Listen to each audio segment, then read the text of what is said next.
2024 के चुनाव में आज बीजेपी ने दूसरी लिस्ट जारी की है। दूसरी लिस्ट में उसने 72 कैंडिडेट उम्मीदवारों के नाम जारी किए हैं। सोचिए, जिस बीजेपी ने पहली लिस्ट जारी की थी 195 उम्मीदवारों के, और चीख चीख कर कहा था उस समय शेड्यूल कास्ट से जो उनके महामंत्री हैं उनको बैठाया गया पीसी करने के लिए, उन्होंने चीख चीख कर कहा कि हमने 57 ओबीसी टिकट दिए हैं। और जब हिसाब किताब हुआ तो पता चला कि 57 ओबीसी और एससी एसटी तीनों मिलाकर, मतलब रिजर्व कैटेगरी के लोगों को मात्र 102 टिकट मिला। 195 में 102 टिकट एससी एसटी ओबीसी को मिला। इसका मतलब 93 टिकट जनरल को मिला।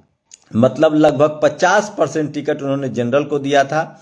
ये सारी खबरें सोशल मीडिया पर वायरल होने लगी। बीजेपी मामला फंसती हुई दिख रही थी कि 10% बिहार के हिसाब से 10% वाले समाज को आप 50% टिकट दे रहे हैं। तो इसका एक आर्थिक पक्ष भी समझिए। मैं इसीलिए कहता हूं कि इस देश में राजनीति का अपराधीकरण नहीं हुआ, राजनीति का पैसाकरण हुआ है। अभी इलेक्ट्रल बॉन्ड वाला 15 मार्च से खबर चलेगी, पता चलेगा। ये तो पहले से पता है कि बीएसपी को 1 रुपया नहीं मिला, जेएमएम को नहीं मिला, सपा को नहीं मिला, आरजेडी को नहीं मिला। मतलब इस देश के तमाम धन्ना सेठों ने सारा पैसा बीजेपी, उसके बाद कांग्रेस, उसके बाद ममता बनर्जी, नवीन पटनायक को दिया है। और ये भी मत कहिए कि सत्ता वाली पार्टी को मिलता है, तो जेएमएम भी तो सत्ता में है, उसको क्यों नहीं मिला? डीएमके को मामूली रकम मिला है।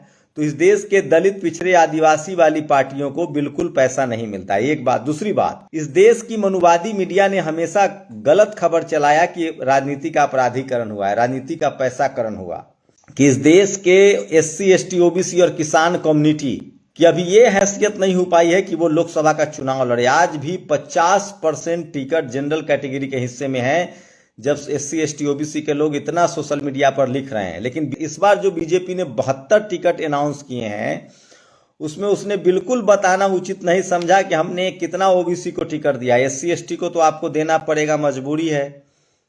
लेकिन सोचिए, आज भी एससी एसटी समाज के लोग जनरल टिकट से चुनाव नहीं लड़ पा रहे हैं। अरविंद केजरीवाल ने दिल्ली में एक टिकट जो है वो जनरल सीट से शेड्यूल कास्ट कैंडिडेट को दिया है, और उसका भी उन्होंने ढोल पीटा। चलो, कम से कम दिया तो सही। उन पर लगातार आरोप लग रहे थे कि वो एससी एसटी का वोट ले रहे हैं, लेकिन वो जनरल को राज्यसभा भेज रहे हैं। अच्छा, बीजेपी ने इस बार 72 जो टिकट मिले हैं उसमें ओबीसी का नाम नहीं बताया, लेकिन दिल्ली में 2 ओबीसी के टिकट कट गए जिन्होंने गाली गलौज की थी संसद में। तो सोचिए, 2 टिकट तो कट गया। मध्य प्रदेश से साध्वी प्रज्ञा, वो भी ओबीसी कम्युनिटी से आती है, उनका भी टिकट कट गया। तो दिल्ली से ही 2 ओबीसी के कद्दावर नेताओं के बीजेपी ने टिकट काट दिए। तो बीजेपी के नजर में एससी एसटी ओबीसी की यही हैसियत है। और वही राहुल गांधी ने पहले टिकट में तो नहीं, लेकिन दूसरी बार में उन्होंने भी पहली टिकट दिया था, उसमें ओबीसी को मेंशन किया था। दूसरे बार में लगभग 74% टिकट राहुल गांधी ने एससी एसटी ओबीसी को दिया है। वैसे उनका हिसाब भी 74-75 ही बैठता है। उनको नहीं पता ये समाज 85-90% है अगर मुस्लिम समाज को जोड़ दिया जाए तो कांग्रेस जो है वो 74% तक पहुंची। आज फिर राहुल गांधी ने कहा, ये वीडियो सुनिए। ऐतिहासिक क्रांतिकारी कदम, जाति जनगणना देश का एक्सरे, और जाति जनगणना के साथ इकोनॉमिक फाइनेंशियल सर्वे। राहुल गांधी ने आज फिर कहा कि हम जाति जनगणना कराएंगे। हमने नेशनल दस्तक पर खबर लगाई कि जाति जनगणना और आर्थिक सर्वे होगा। ईवीएम को लेकर भी राहुल गांधी ने बड़ा बयान दिया है कि हम चुनाव आयोग में गए थे, चुनाव आयोग जो है सुन ही नहीं रहा है, जबकि सुप्रीम कोर्ट ने ईवीएम को अविश्वसनीय करार दिया है और वीवीपैट लगाने की बात कही थी। तो जब वीवीपैट लगा तो वीवीपैट की गिनती भी कराओ।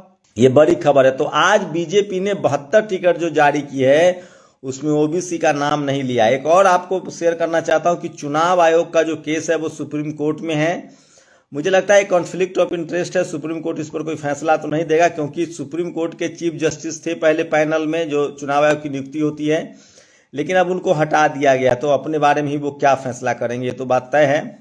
इलेक्ट्रल बॉन्ड पर 15 मार्च से सारे डिटेल्स आने शुरू होंगे। देखेंगे क्या छुपाया गया है, क्या बताया गया है। सोचिए, बीजेपी जब इतना गठबंधन कर रही है तो वो पार्टियों का क्या होगा जो अकेले चुनाव जीतने का दम भरती है। इस देश में अभी फिलहाल या तो बीजेपी गठबंधन एनडीए जीतेगी या इंडिया गठबंधन जीतेगी। अकेले थोड़ा सा जगन मोहन रेड्डी का देखते हैं इस बार क्या होता है। वहां भी आंध्र प्रदेश में भी एनडीए ने गठबंधन कर लिया है।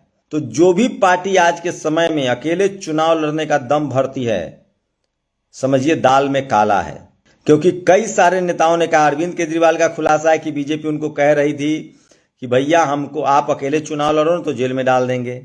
एक अभी विधायक ने कहा कि भैया हमको कह रही है बीजेपी की चुनाव हमारे टिकट पे लड़ो नहीं तो ईडी की जांच होगी। बहुत सारे नेता ईडी की जांच से उधर चले गए हैं। तो ये बात तो तय है कि आज के समय में पब्लिक परसेप्शन बन गया है कि जो भी चुनाव लड़ेगा बगैर, या तो वो एनडीए में जाए तो बीजेपी के साथ है, या वो इंडिया गठबंधन में जाए तो बीजेपी के खिलाफ है। अगर कोई पार्टी अकेले चुनाव लड़ती है तो उस पर शक पैदा होता है और पब्लिक परसेप्शन बन गया है कि ये बीजेपी को फायदा पहुंचा रही है। क्योंकि जब बीजेपी जैसी पार्टी यूपी बिहार में बिना गठबंधन चुनाव नहीं जीत सकती है तो बाकी पार्टियों की क्या हैसियत है।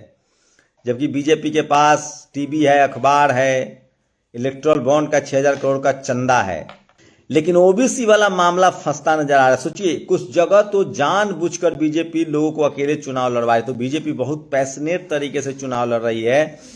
लेकिन राहुल गांधी जाति जनगणना के मुद्दा को उठा रहे हैं, ईवीएम के मुद्दा को उठा रहे हैं और बहुत तल्ख अंदाज में वो भाषण दे रहे हैं।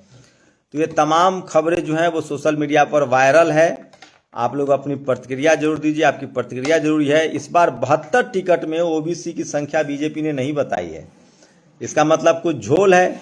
और सोचिए, आज़ादी के बाद भी SC ST समाज जिसकी आबादी 15% और 8% है, सोचिए 20 और 23-25% वाली आबादी जो है वो आज भी रिजर्व सीट के सहारे है। 65% वाली ओबीसी की आबादी को टिकट ही नहीं मिल रहा है, 30-35%, और 10% सवर्ण समाज के पास 50 से 60% टिकट जा रहा है। और ममता बनर्जी तो 90% टिकट दे रही है, नवीन पटनायक 90% टिकट दे देते हैं। इसका मतलब है कि इस देश में जिनके पास रुपया है वही चुनाव लड़ सकते हैं। और ये इस देश के SC ST OBC किसानों को सोचना पड़ेगा कि जब तक आपकी राजनीतिक भागीदारी तय नहीं होती है तब तक आपकी सामाजिक भागीदारी भी तय नहीं होगी। तो सोचिए, राजनीति का अपराधीकरण हुआ है, राजनीति का पैसाकरण हुआ, और ये सारी बातें आपको कोई टेलीविजन अखबार नहीं बताएगा। क्योंकि इस देश में टेलीविजन अखबार वो अभेद किला है जहां बहुजन समाज की भागीदारी ही नहीं है। आप लोग अपनी प्रतिक्रिया जरूर दीजिए। क्या हुआ ये ओबीसी का? हरियाणा में ओबीसी मुख्यमंत्री इसलिए बनाए गए हैं क्योंकि चुनाव सर पर है और आम आदमी पार्टी का गठबंधन है। तो बीजेपी चाहती है कि इस देश में ट्रायंगुलर मुकाबला हो, आमने सामने का मुकाबला ना हो। ममता बनर्जी के चक्कर में इंडिया गठबंधन ने नीतीश कुमार को गंवा दिया, इसका उसे हमेशा अफसोस रहेगा। और ममता अब अकेले चुनाव लड़ रही है। अगर मायावती अकेले चुनाव लड़ने के लिए बी टीम है तो ममता महा बी टीम है।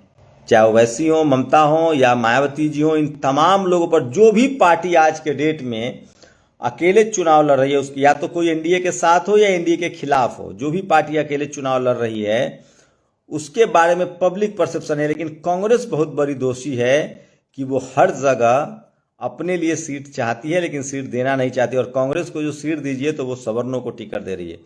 बिहार में ओबीसी को भेज रही है राज्यसभा बीजेपी, तो कांग्रेस अखिलेश सिंह को भेज रही है। तो कितने सवर्ण समाज के लोग वोट देंगे गैर बीजेपी दलों को, आप लोग बताइए। मैं एक बात कह रहा हूं, जिस तरह से 15% मुस्लिम आबादी को दरकिनार करके बीजेपी उनको टिकट नहीं देती है और वही बचा हुआ टिकट ओबीसी को देती है, सवर्णों को 50%, ओबीसी को थोड़ा बहुत टिकट देती है। अगर विपक्षी दलों ने यही तय कर लिया कि हमको सिर्फ और सिर्फ SC ST OBC को टिकट देना है, किसानों को टिकट देना है, सवर्ण समाज वाला टिकट SC को ज़्यादा दे, ST को रिजर्व सीट से ज़्यादा दे, शेड्यूल कास्ट को रिजर्व सीट से ज़्यादा दे, OBC को भर भर के टिकट दे, अति पिछड़ी जाति को टिकट दे और अल्पसंख्यक समाज को टिकट दे, तभी बीजेपी को हराया जा सकता है। आप लोग अपनी प्रतिक्रिया जरूर दीजिए। शुक्रिया।